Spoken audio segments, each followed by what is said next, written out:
Welcome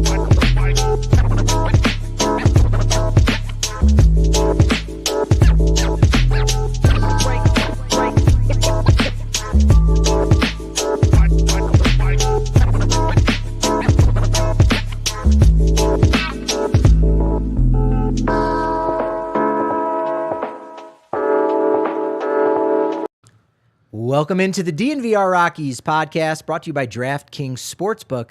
Now, new customers, when you sign up using promo code DNVR, you can place a $5 bet, and when it wins, boom, $200 in bonus bets instantly with code DNVR and with DraftKings Sportsbook.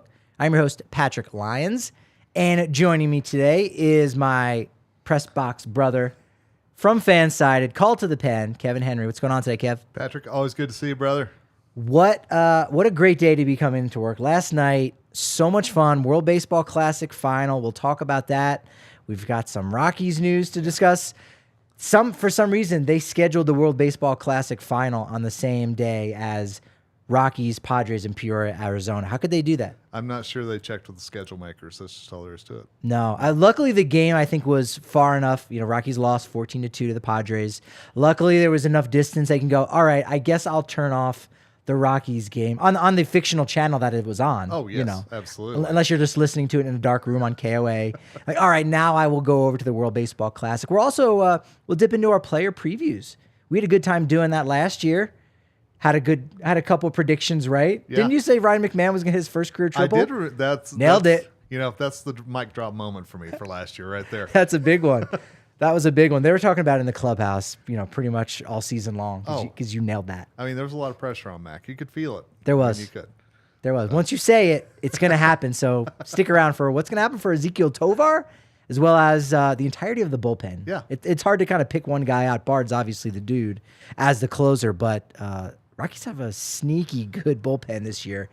You know, better than in recent years when it was still sneaky good. Every year it feels like there's one facet of the team that you go, okay, that's their selling point. Yeah. And it feels like this year it's the bullpen, which I don't know what world we're living in that's it, but it feels like that. The selling point of the 2023 Rockies, you know, come for the bullpen, exactly. Stay for the bullpen, pretty much, because they finish up the games anyway. But that World Baseball Classic final last night, USA-Japan, I mean, as soon as Mike Trout and Ohtani said that they were going to play, you go, oh, man, wouldn't that be a real cool little matchup here? And not only did we get it in the ninth inning. We got it in a one-run game on the line, 2 outs, full count. Wow. Oh, yeah. And you could tell every time that they showed Ohtani jogging out to the bullpen, then coming back in, you could tell the Fox folks were just like, this is setting up. It could happen. And sure enough, when the USA had that little bit of a run in the 8th that turned the lineup over, yep, here it came. That just made it all the better. Like, again, that's another detail with him going out to the bullpen. And, oh crap, my spot in the order is going to come up. And then he jogs back in. Like, you just can't make that up. No one would believe it. No one would believe that. Absolutely not. You know, and so many people talked about Darvish could have some issues against that USA lineup. Mm-hmm. Schwarber, that was an incredible at bat. And I think that gets lost in the whole Ohtani Trout thing. True. Is that 10-pitch at bat that Schwarber had for the homer. But, yeah, such drama in the ninth. Upper decker for Kyle Schwarber. Trey Turner homered. Yeah. His 4th time in 3 games. That was 5 home runs on the entire tournament. I think that's most ever for Team USA in the World Baseball Classic. So at one point it was basically Japan 3, Philadelphia Phillies 2. That's exactly right. That's how it goes. If you're a Phillies fan, you're feeling pretty good about how the World Baseball Classic went, honestly. Yeah, I would think so. Yeah. Cardinals fans got to feel pretty good too. Their guys were solid. Adam Wainwright, got into a little bit of trouble there in the semifinal. Was able to kind of figure it out. Lars Nootbaar, he actually won the damn thing. Yeah. So I mean, somebody was going to win it for that organization. Is it possible his stock went up the most of anybody's during the World Baseball Classic? Honestly. I think Tyler O'Neill had a great, again, another Cardinal. Kind of forgotten about. Yeah, that's right. But because Canada didn't advance, you kind of forget about what Tyler O'Neill did. Batted 600 maybe, I want to say. Yeah, and I mean, came through in some real clutch moments too. So if you're a Cardinals fan today, you saw Nolan came through with some clutch, during the tournament. Yes, he needed to do that. He did. But you saw that Nootbaar and O'Neill kind of showed that maybe that outfield's not going to be as weak or as much of a question mark as people thought it was going to be heading into the season. Very true. But then are you also a little upset seeing Randy Arozarena kind of have his moment and go, oh, he was one of ours, and we just kind of got rid of him there and don't really like that deal. Merrill Kelly was okay to start the game, but couldn't get through 2 innings. And then we had Kyle Freeland coming in, doing what he did in the opener. So actually pitching the first game, pitching the final game for Team USA, first member of the Rockies to pitch in a World Baseball Classic final for Team USA. I think Jake McGee was the only guy back in 2017 on that roster. Pat Neshek did pitch in that game in 2017, but he wasn't yet a Rocky at that point. That's the one caveat. But Freeland looked great, gets Shohei Ohtani to strike out, and it felt like Rockies Twitter. That was a great moment, and it might be the moment for a while. Like when at the end of April, we're gonna have to look and remember this moment here on March 22nd. What is the best Rockies moment of the season? That one's going to be kind of hard to beat. I can understand it's going to get forgotten about because it's not truly in the Rockies season, but that's a great moment to start out on. Oh, absolutely. And I loved what our friend Manny Randalla said on Twitter. He said that Kyle Freeland never gets shaken in those moments. He may not dazzle you outside of the Ohtani strikeout, of course, but he's always the moment's never going to be too big for him. So, whenever they said Merrill Kelly was going to get the start, I got to admit I was a little bummed because I thought Freeland could be that guy, again, with the slow heartbeat that Bud Black always talks about and everything else. But absolutely, came through. I think it was 1 hit, 1 run, 3 innings, right? Yeah. So, yeah.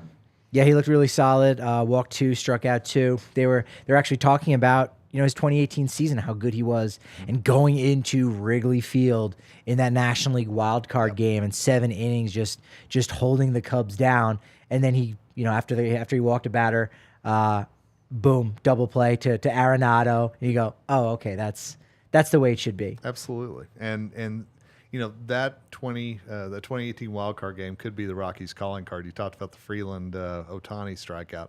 That could be their calling card for some time too, unfortunately. Yeah, that's a high water in the last 5 years and half a decade. For sure. Half a decade ago, that was great. Freeland got Ohtani twice too, because then he came up in his 3rd inning, was able to get an out, which probably would have been a base hit. It will be a base hit during the season because there was a little shift going on over there. I think McNeil was in the game at that point. And then got Masataka Yoshida twice, who's batting cleanup. Guy who had 13 RBI coming into this game, most in all the World Baseball Classics. So Freeland, again, solid job. Obviously gave up that 1 run. It was a home run, right? Yeah. And so you say, that was run number 3. That was the difference. But again, USA, you need more than 2 runs. Yeah, and I think that says a lot about the Japanese pitching as well as their strategy too, coming into that. Because again, they talked about could Darvish be the starter, and the guy obviously they shifted that up a little bit. But whatever strategy they used, the Japanese pitchers had USA's number last night, no doubt. The numbers all around for the WBC are just kind of off the charts. People watching and paying attention. Saw a good tweet about, from Fox Sports. It was, hey, congratulations to the Houston Astros for winning the 2022 World Series. I got like 8,000, likes. And you go, okay, I mean, maybe you should get more than that. Got a lot of quote tweets or whatever. And then you got congratulations to Team Japan for winning the 2023 World Baseball Classic. And it's like 200,000 likes. And you go, yeah, no, this thing is important. This is very much an important tournament. It's, again, might not be on that same level as the World Cup for us, at least here in America, but it very much is for the rest of the world. And I think we kind of forget that there are other countries in the world that have Twitter, that have social media, that have, watch these games. Oh, absolutely. So it was just such a huge success. Attendance numbers through the roof. And, it's I'm glad we're only have to wait 3 years now. Because the 4-year cycle, I can remember it was the first cycle where it was 2006, 2009, and then we're going to have to wait 4 years. That 4th year took forever, it felt like.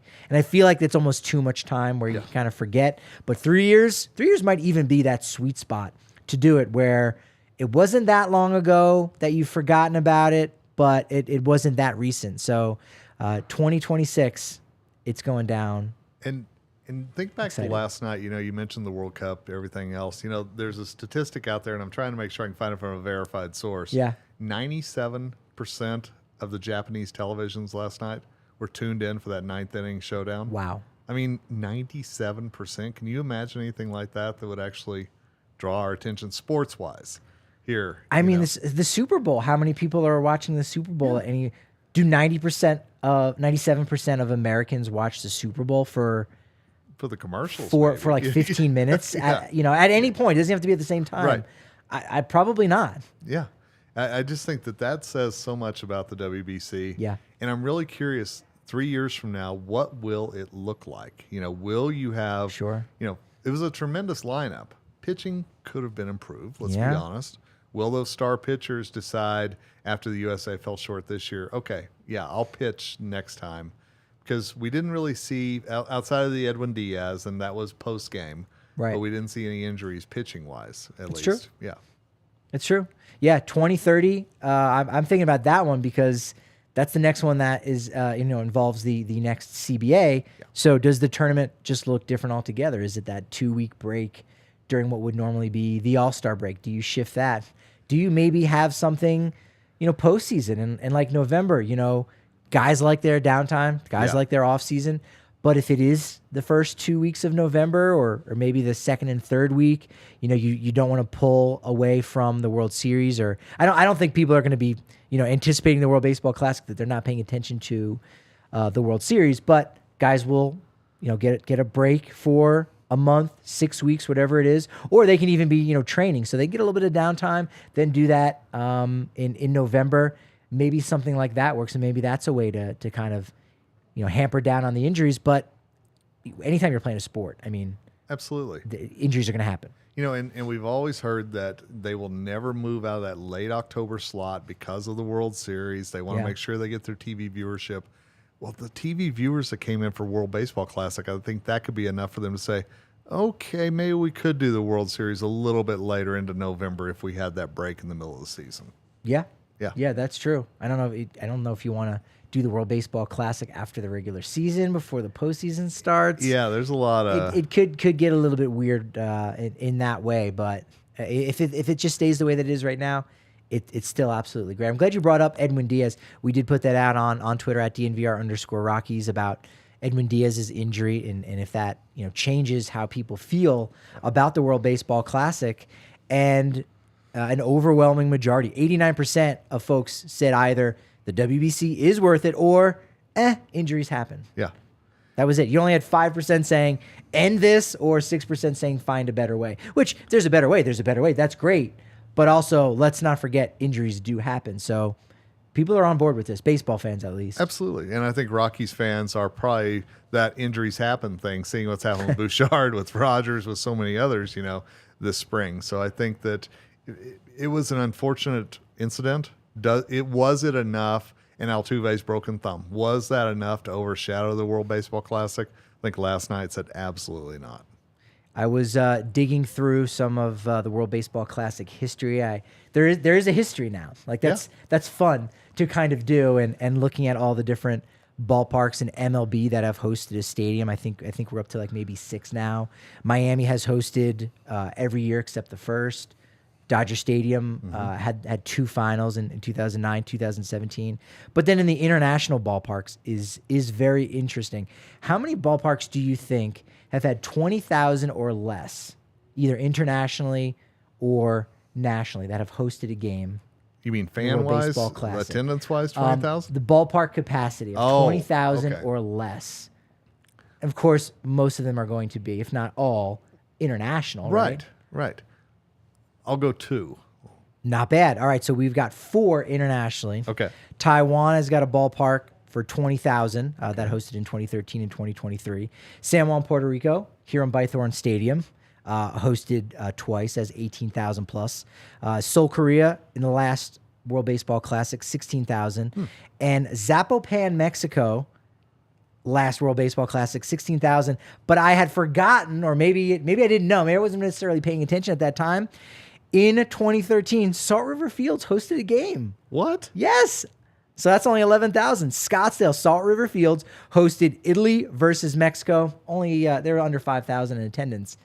But I didn't know that. I don't have that in my brain. Salt River Fields, smallest, not even international. It's the smallest period that has ever hosted a World Baseball Classic game. Fascinating. That's kind of cool, right?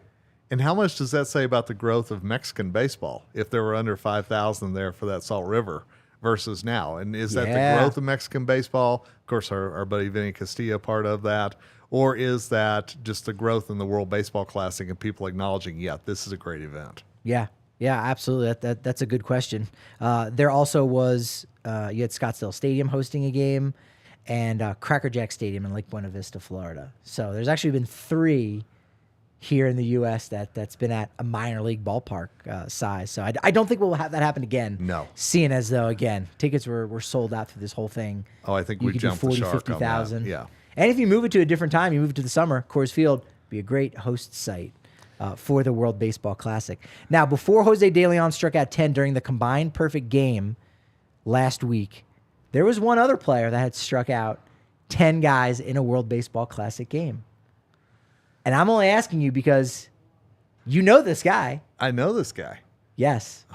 If I know this guy. Now, you didn't cover him back when he did it, but you may have covered him when he tried to come back and signed a minor league deal with the Rockies and have a nice little reunion, and it didn't end up working out. Do tell. That would be Ubaldo Jimenez. Wow, yeah, Ubaldo. Ubaldo had the record before Jose De Leon tied. He struck out 10 against the Netherlands in 2009. So he was right on the precipice of that big 2010 season. And he did it in 4 innings. Wow. 10 in 4 innings. Ubaldo. That's crazy. The man. That's absolutely crazy. Yeah, he's the man.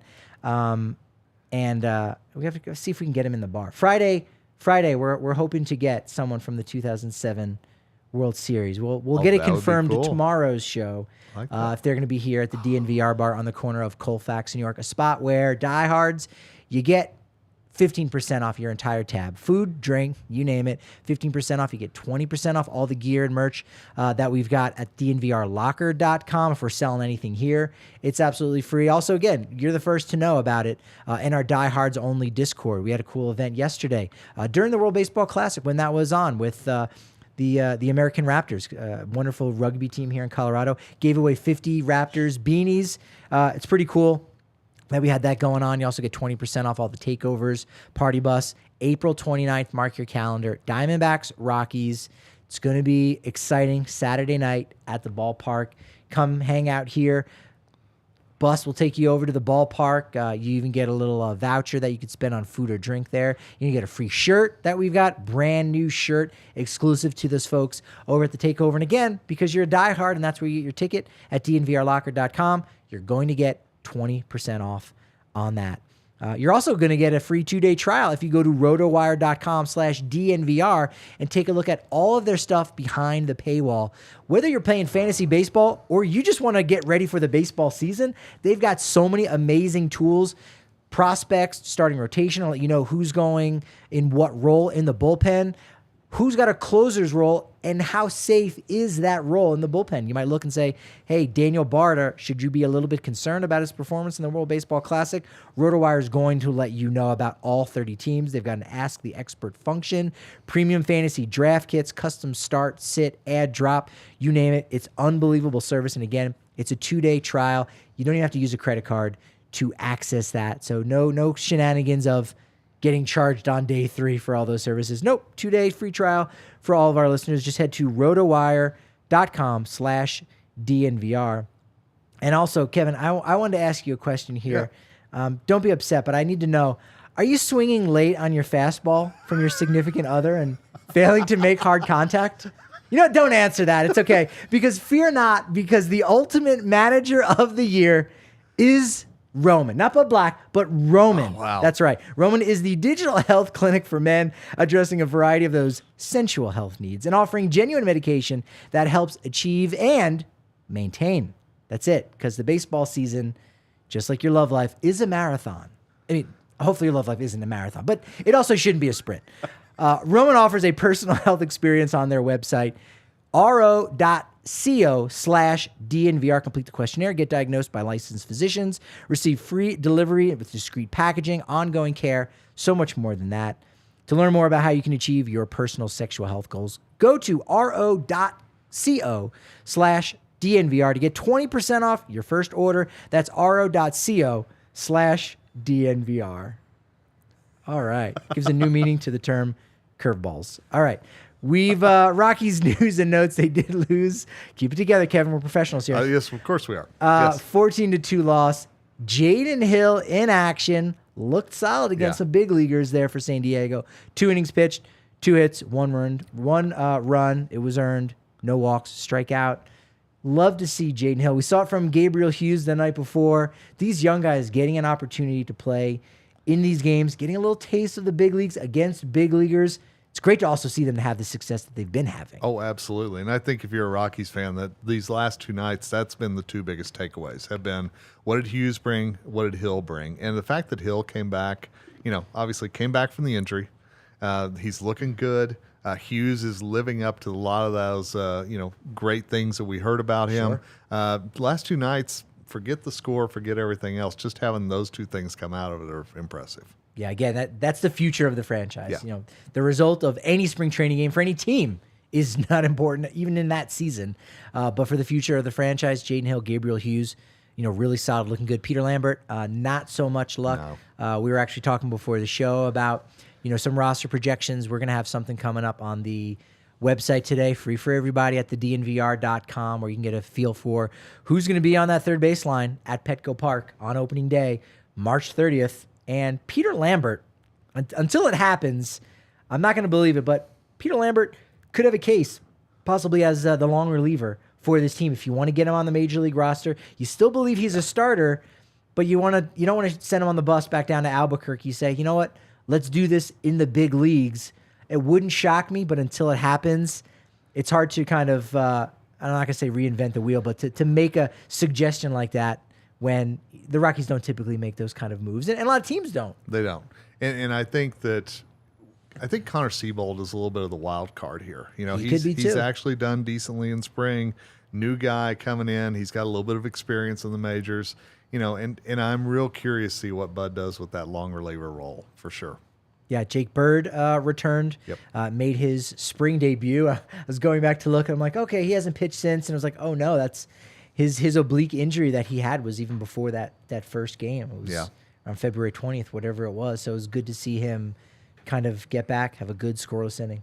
And I wonder if the Rockies see that as a positive. And an injury is never a positive. Let me make that very clear. Sure. But the fact that Jake didn't go play for Team Israel, he was there, so how do they view that as far as his time now trying to get that bullpen role? Obviously you've got to take the injury into account. So these next few days are going to be real critical for him, I think. Yeah, I don't think it's out of question. In fact, I think it even could be more on the probable side that we do see Jake Bird on the opening day roster. I think with what you saw of his usage from Bud Black last year, like just jumping right in, a guy who wasn't even protected on the 40-man roster in November of 2021, to being on the squad and being used for close to 40 innings and in some big spots. Like, he earned Bud Black's trust. I think Jake Bird, also 27 years old, a little bit older, knows his body well. Better than a younger guy like Gavin Hollowell might know his body.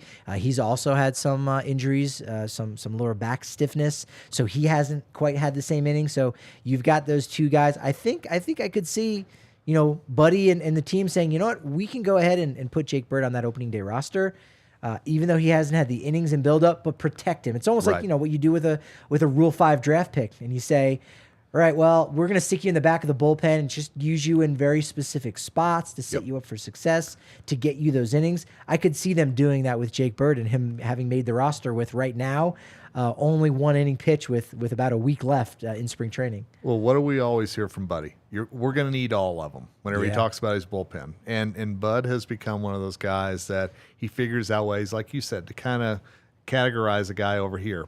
Get him out of the way a little bit, pick his spots, whatever needs to be done, whether he's struggling, whether he's coming back from injury, whatever it is. So I think that's very possible with Bird for sure. Also in the game yesterday, you saw Coco Montez with another double, Brenton Doyle 2 hits, an RBI, his 5th stolen base. Coco's still in big league camp. I mean, these guys are both playing. They're in the lineup, and you're like, but one guy's still considered in camp, the other guy's not.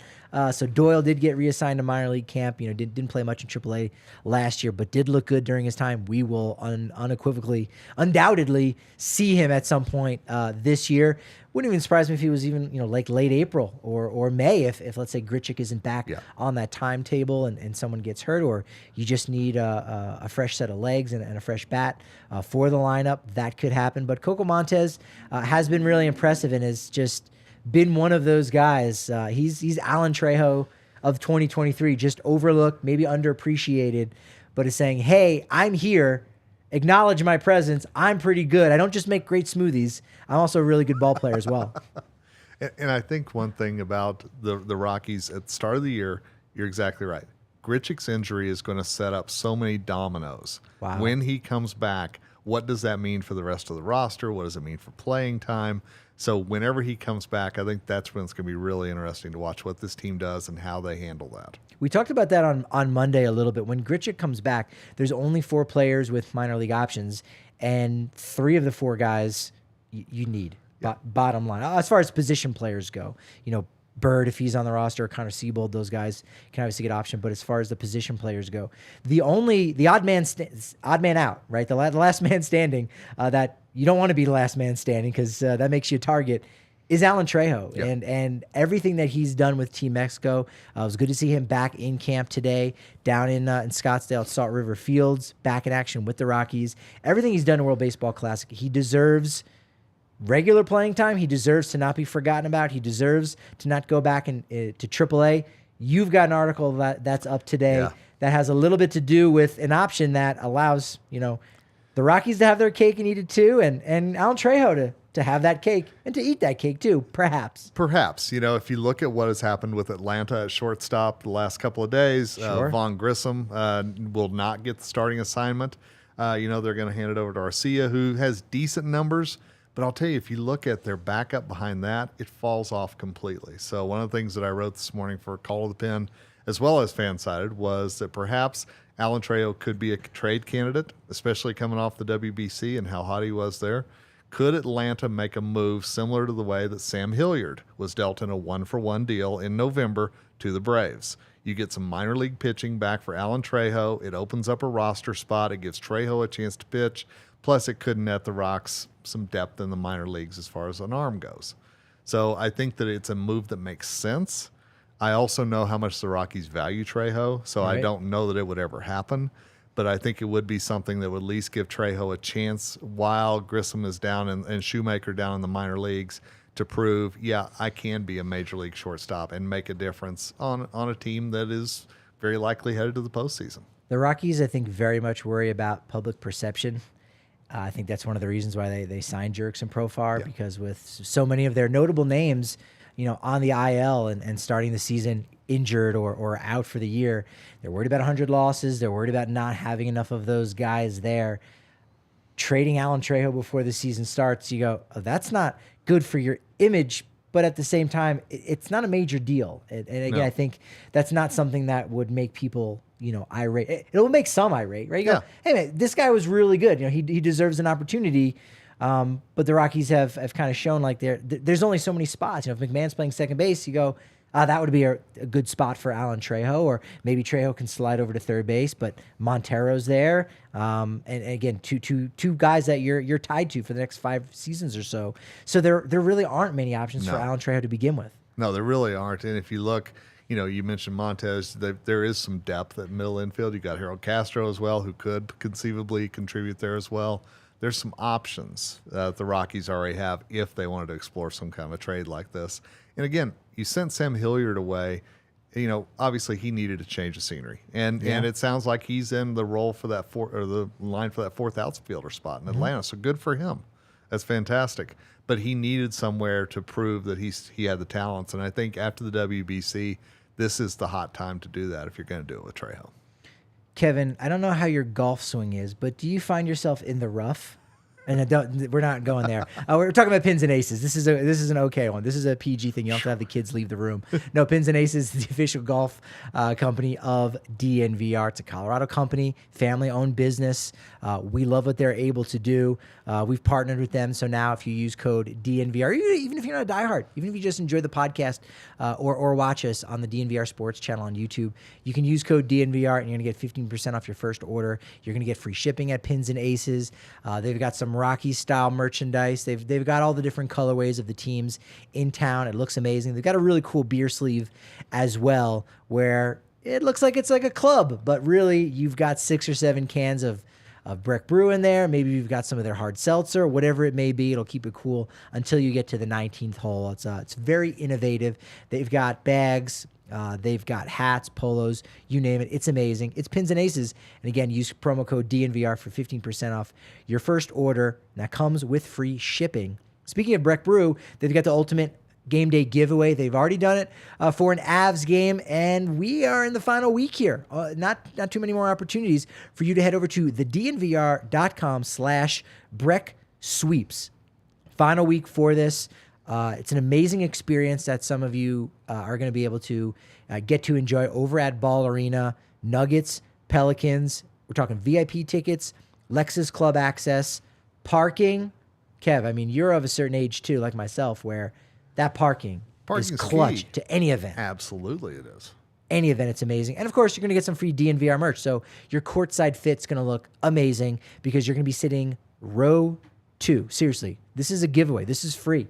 You don't even have to be subscribed. You don't have to be following us on Twitter. We hope that you do. Hope you throw us that follow. You smash that like button wherever you're at right now, especially if it's on YouTube. But it's thednvr.com/Breck Sweeps. And you get tickets to that game on March 30th. It is coming up here in a very short amount of time. In the comments, Logan saying, storybook. Yeah, again, you read this in a story. Ohtani, Trout, Japan, USA, the 2 best teams. That's how I had it matched up. Again, Dominican Republic is amazing. That wouldn't surprise me if he was there. They were there, but I did have Japan, USA. For us to have gotten the 2 best players in all of the baseball world, you're right. Storybook. Yeah. Ethan, you couldn't write a better ending to the game. I mean, you could. I mean, maybe there was a guy on, first base. That I had tweeted that out. I thought that was clever. All right, you had a guy on first base with 1 out, Trout at the plate, and Ohtani. Is it a game-ending double play, or is it the go-ahead home run from Trout? Yep. The go-ahead homer for Trout would have been better for us, but you know what, Japan, you got that one. So that's amazing. Design Love saying, yeah, WBC in the middle of the season. That definitely could work for weather, and you could have it in some really interesting locations. Imagine having Japan versus, say, Great Britain at the Field of Dreams site. Absolutely. Going, what is this? This is Iowa? Well, first off, I don't know what that means. Just what country am I in? Oh, I'm in America? Great. Like, it would be interesting to know. I don't know. Do they have the same reverence for Field of Dreams in other countries? That's a great question. If they're baseball fans, I would think to a certain degree, yeah. I would think so. And maybe we'll find out what that Cubs-Cardinals series is coming over to London this summer. They'll be back. And I hear that Commissioner Manfred wants to make sure that there's a lot of international games coming up. So I would bet there's a love for baseball. There's probably a love for baseball movies as well, just to guess. That Lars Nootbaar, his passport is just loaded. They're not booing. They're saying nude. Yeah. Yeah. Does he have clear ID? I'm thinking he does at this point. Perhaps. Player previews. Let's do it. Ezequiel Tovar is the name. He has the potential to win the National League Rookie of the Year award this year.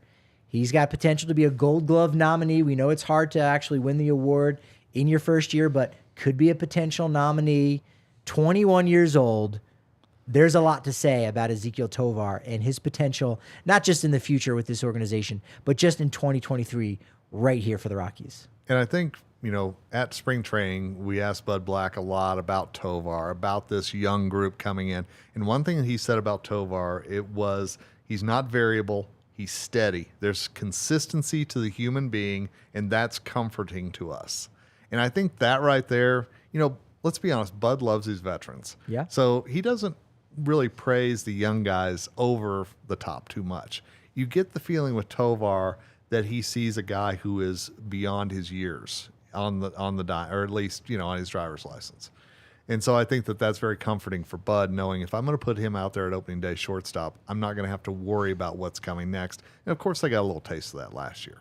I think the thing that makes a veteran is the consistency, is the lack of variability. And as you just stated there, from Bud Black's quote about Tovar, you don't have to worry about that variability. He's steady Eddie. He's consistent, and so he's got the veteran qualities. He's going to start on opening day, and as you pointed out to me, that'll make him the youngest opening day starter at any position in Rockies history. 21 years old. Last year he was, I want to say, the second or third youngest player. Youngest position player to ever debut for the Colorado Rockies last year, when he finally got the call up. So he's the third in the lineage now. Tulo, Trevor, Tovar. And let's remember, when Tulo made his debut, and we asked the great Rockies PR team about this, and here's what they said. Tulo was 22 years old, 174 days. Trevor Story, 23 years old and 141 days. So the Rockies have done youth at shortstop before, and it's turned out pretty well. And so they really believe that Tovar coming in at 21 could absolutely follow in those two footsteps. And we got a glimpse of it last year, even before he made his debut in September, was the 2022 Abby Greer Award winner for spring training MVP. We'll see if Zach Veen maybe follows in that path, and Veen's the guy that we're sitting here talking about as a potential Rookie of the Year candidate if it's not this year. But we saw it in spring last year at only 20 years old, facing guys 5, 10, in some cases 15 years older than him. Batted .550. 2 doubles, 3 home runs. Again, looking like a veteran, looking much older than his driver's license. Absolutely. And I think, you look at Tovar, he's already a guy who, let's just say, he's overcome a hardship as well. That groin injury last year really took him out of the running for the futures game. It kept him from really advancing as quickly, I think, as some of us were looking for. But whenever he came back at AAA in those 21 at-bats, after being, sitting out for so long, 333, 391, 476. And so that showed right there that not only can he overcome the adversity, but he can also make sure that he's still performing at a high level whenever he comes back. Yeah, and it shows that if you perform at AA, it's not AAA, but it's pretty darn close. We saw Hollowell and we saw Noah Davis make those debuts last year directly from AA, from Hartford, and we saw Jake Bird, a guy who, of course, he was in AAA, but he was consistent. He was that veteran type despite being a rookie, and so Bud said, he's showing me consistency. He's showing me that veteran quality, so we're going to lean on him. So they're going to do that with Tovar, but Tovar's numbers with the Argots were amazing, and they haven't done the All-Star game in the minors in a couple years now, but he was hitting .318, 13 homers, 47 RBI in a league that's kind of leans more towards pitcher friendly than hitter friendly. That's a tough league with a lot of those prospects that are in there as far as pitchers are concerned. So he was already flashing that, and as you said, that groin injury just really delayed his debut. It could have been a lot sooner. And whenever you think about a veteran, one of the qualities you always think about with that is leadership. And one thing that I found really interesting, I was talking to Warren Schaefer, who's going to be taking over the infielders, kind of that Stu Cole role this year. But Warren Schaefer said, I want him, Tovar, to be the general out there in the infield. And that's something we're working on. When you play with people like Mac and Rogers and CJ who are really invested in winning, it makes it that much easier for him. But they're wanting him to be kind of that captain of the infield the shortstop is already seen as. So a 21-year-old, we want you to do everything you're supposed to do, but we also want you to be over these veteran guys too and kind of be their leader. And so I think it'll be real interesting to see how quickly that he embraces that this year. Yeah, that's a interesting story to keep our eye on for 2023. He did make his debut last year in September to much fanfare and did it in a historic way. 2 pitches, 2 base hits, like unbelievable. Wasn't it Dylan Cease, an American League pitcher, is the last guy who ever did that since they kept track of pitches. So that was amazing for him to get that in a big moment there when everyone's clearly looking at him doing that, and then going to Dodger Stadium on that final road trip. just hitting a home run off of future Hall of Famer Clayton Kershaw. And how cool was it? Because, of course, that's where the Futures game was. How cool was it that he actually went in there and actually showed what he could have done at the Futures game, but it was in the regular season. Good connection on that, yeah. There you go. So let's make some predictions here. Do we think 20 home runs for Tovar? Before this last year, didn't have that kind of pop, but as we know, as guys get older and their man strength will grow into it. I also see Tovar as kind of having that Francisco Lindor frame. Yes. And he's a guy who hits 30 home runs, consistently. So I think that's probably too much to put on him right now. But 20 home runs, I could see it this year for him. Absolutely. I could see that too. And I could see a lot more of the Rookie of the Year consideration coming from what he does on both sides, because we know the glove's already there. So I really think that the glove's going to get a lot more attention this year than what he does at the bat, but there's so much to unlock with the bat moving forward in his career.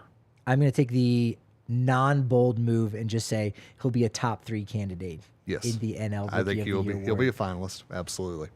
By the end of the season, will we see him batting towards the top of the lineup? I think so. I think so, because I think you're also going to, and here's another bold thing, I think you're going to see the Rockies actually make some moves at the trade deadline this year. Here we go. If they're in that position. And so I think as that happens, Tovar gets moved up a little bit as well. I could absolutely see it. Yeah, and I could also see with Tovar, hitting the cover off the ball, if that's the way it ends up going, and getting in a groove, saying, well, who cares about the veterans that we've got at the top of the lineup?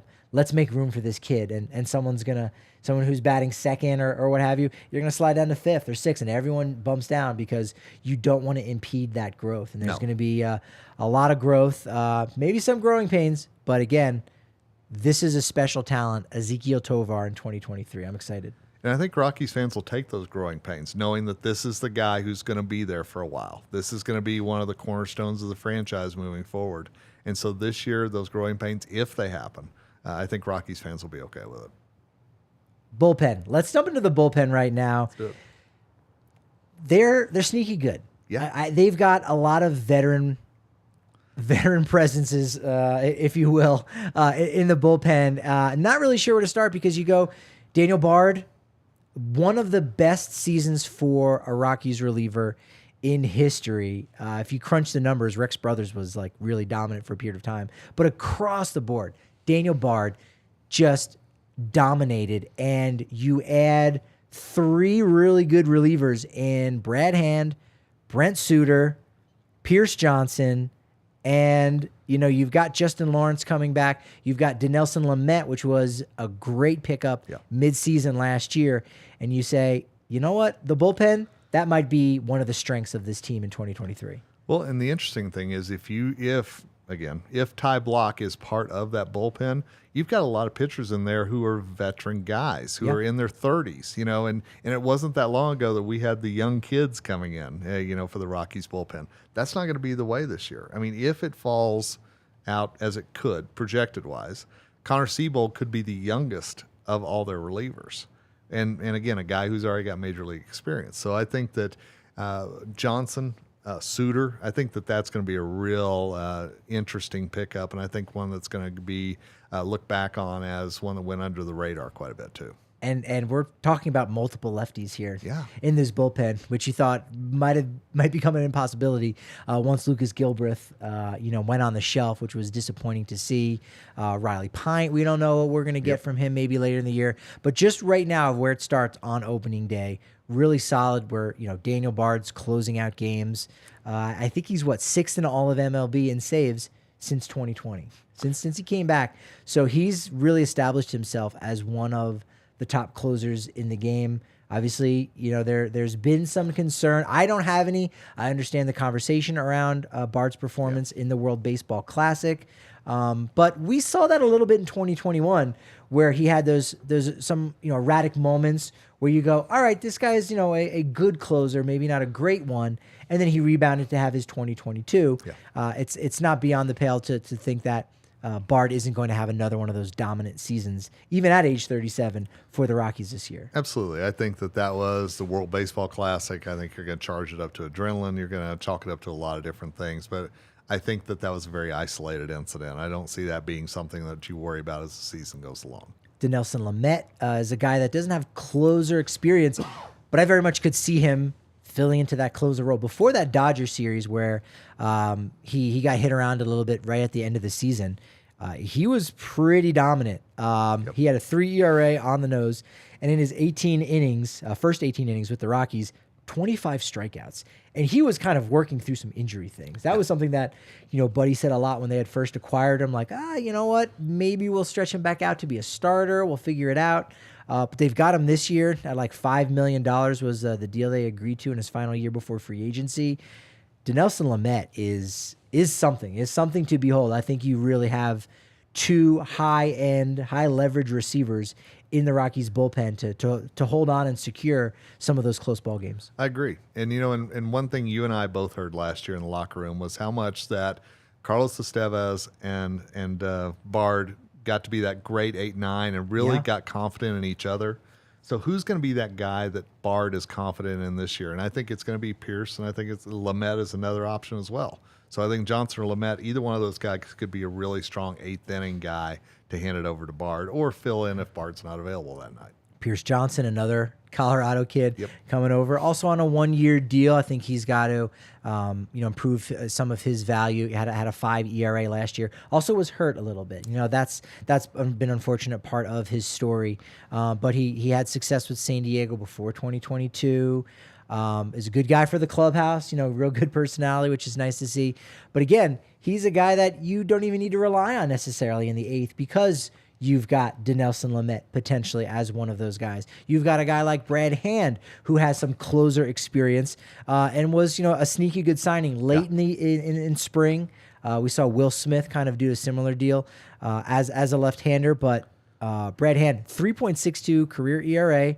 And we know lefties, they've got longevity. He got 5 more years left on his career very easily. I'd actually take that bet if we could do that on DraftKings Sportsbook for those left-handers. And since 2016, since he's just been nothing but a reliever, was a starter a little bit in the beginning of his career with the Marlins, 2.89 ERA as a reliever. Like, that's a guy that you've got that you can use in the 8th inning, or maybe you save him for some of those harder left-handed innings. But you also got Brent Suter who can do it against lefties as well. Exactly. And I think, it wasn't that long ago that the Rockies bullpen had 0 left-handed options. I mean, we remember days going, it's all righties. This year you not only have left-handed options, but you have solid veteran left-handed options as well. And so, again, going back to what we said at the start of the show, this is really the strength of the team, I think. And I think Suter's going to be underrated. I think the Hand signing, even though it was late, it could absolutely pay off for the Rocks. So what will the setup look like? Bud never likes to say, this is my 8th inning guy, this is my 7th inning guy. He hates that. But it will be interesting to see who kind of falls into that handed over to Bard role. Yeah, you think he hates talking about the opening day starter. Oh, yeah. Talking about, hey, who's in the 8th? That could change. Again, you hope nobody gets injured because once that does happen, the depth in the minors for the bullpen, not as strong. Still a year or 2 away. A lot, again, young guys to be excited about. Gavin Hollowell, Blair Calvo amongst them, maybe even Stephen Jones. But Justin Lawrence is the last guy that I want to talk about because he's the one name that people are going to see for multiple years. Even Daniel Bard, his 2-year extension only takes him through 2024. But Justin Lawrence is clearly that future closer of this team. He's sort of Adam Ottavino 2.0. And although Otto never really got the opportunity to be the full-time closer, Justin Lawrence may get that. And even if he doesn't, that's fine. If you want to save your best reliever for the most important part of the game, that might not even be the 9th inning. But Justin Lawrence is really set to have a major breakout year in 2023. And the funny thing is, it wasn't that long ago that we were all like, oh my God, Justin Lawrence is going to make his debut and Pitching Ninjas showing all these pitches and everything else. Yes. And entering this season, it's kind of like, yeah, Justin's part of the bullpen because Suter and Hand and Pierce and everybody else is kind of taken over in that new shiny penny role. But I think Justin is so solid. And I think, again, Bud has faith in him just from the past experience. And I think he's being overlooked right now. Obviously, played with Panama in the WBC. Sure. But I think that all that could pay off for a big season. I agree with that. Yeah, I think it will. That was cool for him to close out that first ever win for Team Panama in the World Baseball Classic. If you look at his numbers from last year, you say, 5.70 ERA with the Rockies. That doesn't tell the whole story. In AAA, in the Pacific Coast League, which is an even harder league to have a respectable earned run average, it was just a little over 3. Yeah. You also got to forget that he was shuttled back and forth I-25 there to Albuquerque 5 times. Actually started the year in AAA, yet he was on the opening day roster because Lucas Gilbreth and Robert Stevenson had the COVID IL business. And so he was all over the place. Hard to get that consistency. Should not have that issue this year. And so we are going to see him shine in a major way. The bullpen is a strength. And so it might not be exciting, but it will create for a lack of excitement late in games when the Rockies are winning. And that's when you don't want a lack of excitement. Amen to that. All right. Well, Kev, go ahead and plug away anything else where folks can find you on Twitter. And yeah, absolutely. At Call to the Pen, at KGH23 is my personal one as well. Love it. And one thing that we are doing a lot of overarching things right now on Call to the Pen, as well as FanSided.com's MLB site. You know, who are going to be your top base stealers? You know, looking at a lot of big things this year, because we know that's going to be a real interesting one this year, is to see exactly how many bags are swiped this year and who's going to be that leader. Tovar go 2020? It's possible. It is possible. Yeah, we were talking about his power, but I'm telling you, the speed could be the thing that everybody goes, oh, you know, this year too. Yep, doing things like Bobby Witt Jr., doing some things like Michael Harris III. Could be the thing. At DNVR_Rockies, at Patrick D. Lyons is where I'm at in Twitter. And this has been wonderful, Kevin, but unfortunately, you know what they say about a good podcast show and the momentum that you build on that show. It's basically that your momentum is only as good as your next day's show. So we'll be back tomorrow with Kenneth Weber at 11 a.m. on the DNVR Sports channel on YouTube.